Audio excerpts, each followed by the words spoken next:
Alors Kev, depuis un petit peu plus de 15 ans que tu fais ce métier et que tu es sur le devant de la scène, tu as toujours eu affaire à des fans en furie, mais aussi à des haters qui étaient très très violents, quand même assez virulents. On a toujours raconté à peu près tout et surtout vraiment n'importe quoi sur toi. Eh bien le grand n'importe quoi. J'ai tout vécu, il est temps de partir. Ouais, c'est ça. Le grand n'importe quoi, c'est justement la spécialité de notre premier humoriste. Mesdames, messieurs, voici Julien Santini. Salut Julien.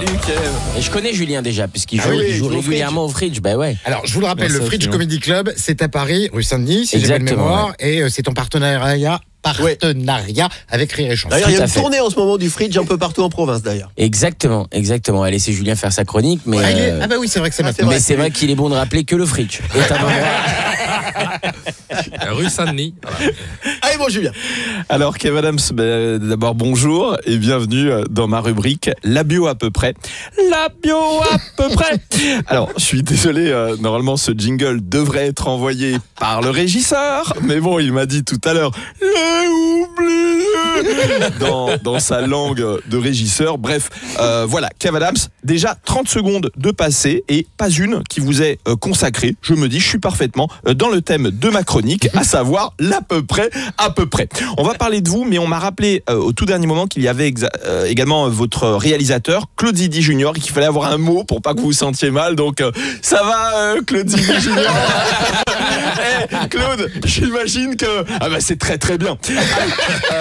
Kev Adams, moi je voudrais vous dire combien je vous adore. Tant vos one-man shows, que vos films, que vos pièces de théâtre, voilà, surtout vos pièces de théâtre. Enfin, j'aime tout de vous, mais particulièrement, j'aime ton physique, frérot. Waouh. Alors là, j'avoue que c'était le dérapage que l'on n'aime pas voir sur un terrain d'humour. Ce comportement, c'est non. Kev, j'espère que ma chronique va vous plaire parce que pour celles et ceux qui ne le savent pas, vous avez un comédie club dans Paris très connu, dans lequel j'ai la chance de jouer régulièrement et je n'aimerais pas vous vexer et apprendre demain, par exemple, que mes dates de février se sont volatilisées parce que tu comprends, Julien, mais les blagues sur son petit engin, eh bien, ça ne passe pas. Donc, Kev Adams, vous n'avez absolument pas de petit engin. La rumeur est fausse. Vous avez, par contre, au mois d'août dernier, déclaré dans Philosophie Magazine, 2 choses sont infinies, l'univers et la bêtise humaine. Bien entendu, je plaisante, vous n'avez jamais dit ça, mais je ne doute pas que vous auriez pu le dire. Et là, je sais ce que vous vous dites, mais quelle maîtrise du conditionnel passé. Mais si cet homme maîtrise autant son métier que les conjugaisons, c'est sans aucun doute. Bon, j'ai moi-même pas forcément la fin de ma propre phrase, mais est-ce seulement si nécessaire? La citation de tout à l'heure, pour info, c'était Einstein. Par contre, vous avez un point commun avec Einstein. On ne devrait pas rentrer sur le privé, mais bon, vous grandissez tous les deux au sein d'une famille catholique traditionnaliste, tous les deux, mais bien entendu, pas à la même époque.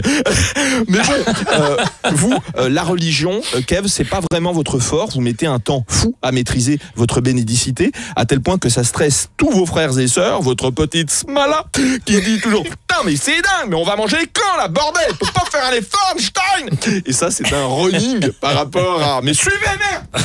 Kev, peu de gens le savent, mais avant d'être l'humoriste adoré des Français, vous étiez un jeune particulièrement doué en sport. Au moment du collège, votre famille qui vous accompagne dans ce projet vous somme de choisir entre le biathlon ou intégrer un centre de formation en foot. Au moment du lycée, votre famille vous annonce la supercherie et assume qu'une de leurs passions, père, mère, frères et sœurs, c'est avant tout bien se foutre de votre gueule. Parce que, non, on va pas se mentir, mais vous n'avez aucune aptitude sportive.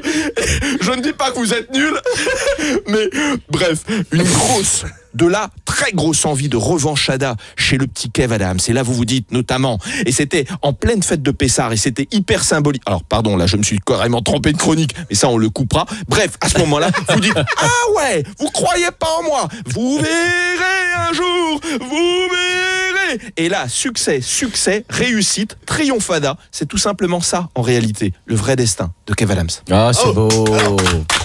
Merci beaucoup, Julien. Ça me touche, c'est drôle, c'est frais, ça te ressemble, je te dis. Merci beaucoup. Et ça me rappelle des bons moments de mon enfance. C'est vrai? Ouais. Je me rappelle quand j'étais au catéchisme petit et que le père est venu me dire tu sais, mon fils, l'important dans la vie, c'est de faire un paquet d'oseille. Hein.